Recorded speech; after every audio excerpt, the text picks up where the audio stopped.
नमस्ते, म राजेन्द्र चौलागाई। गएको भदौ 23 र 24 को जेनजी आन्दोलनपछि नेपालमा नयाँ दल दर्ताको बाढी नै आएको छ। निर्वाचन आयोगमा नयाँ दल दर्ताका लागि 38 वटा दलहरूले निवेदन दिएका छन्। तिनै 38 वटा मध्ये कतिपय दलहरू दर्ता भइसकेका छन् भने तीमध्ये कतिपय दलहरू दर्ताकै प्रक्रियामा छन्। 2046 सालको जनआन्दोलनपछि देशमा प्रजातन्त्र पुनः बहाली भयो। त्यसपछि दल दर्ता गर्ने कानुनहरू पनि बने। नेपाल अधिराज्यको संविधान 2047 को धारा 12 मा स्वतन्त्रताको हक अन्तर्गत राजनीतिक दल दर्ता गर्न पाउने अधिकार नेपाली नागरिकहरूलाई दिइयो। संविधान सभाबाट 2072 मा बनेको संविधानले पनि जनताको प्रतिस्पर्धात्मक बहुदलीय लोकतान्त्रिक शासन प्रणालीलाई अंगीकार गरेको छ। संविधानको प्रस्तावनामै उल्लेख गरी स्वतन्त्रताको हक अन्तर्गत राजनीतिक दल खोल्न पाउने अधिकारलाई मौलिक हकका रूपमा प्रत्याभूत गरिएको छ।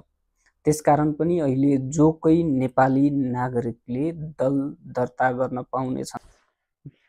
2064 र 2070 सालको संविधान सभाको चुनाव अघि त दल दर्ताको ठूलो बाढी नै आएको थियो।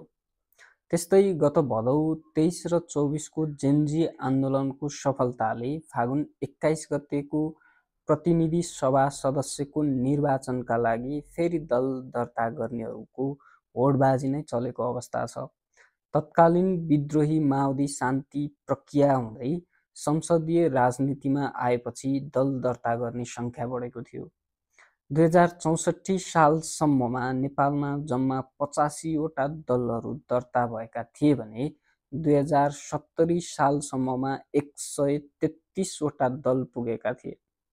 अहिले फेरि नयाँ राजनीतिक दल दर्ताले देशमा कतिवटा दलहरू पुग्नेछन् भन्ने कुराको अझै टुङ्गो लागिसकेको अवस्था छैन।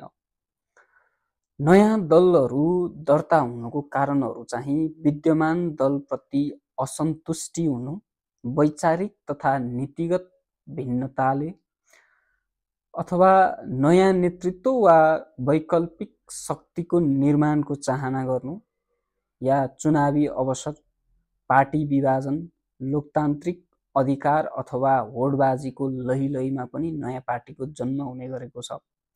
लोकतान्त्रिक प्रतिस्पर्धाको लागि धेरै राजनीतिक दल खोल्नु राम्रै कुरा हो, तर ती राजनीतिक दलहरूको परीक्षण भने फागुन 21 गते घोषित प्रतिनिधि सभा निर्वाचनले नै गर्नेछ।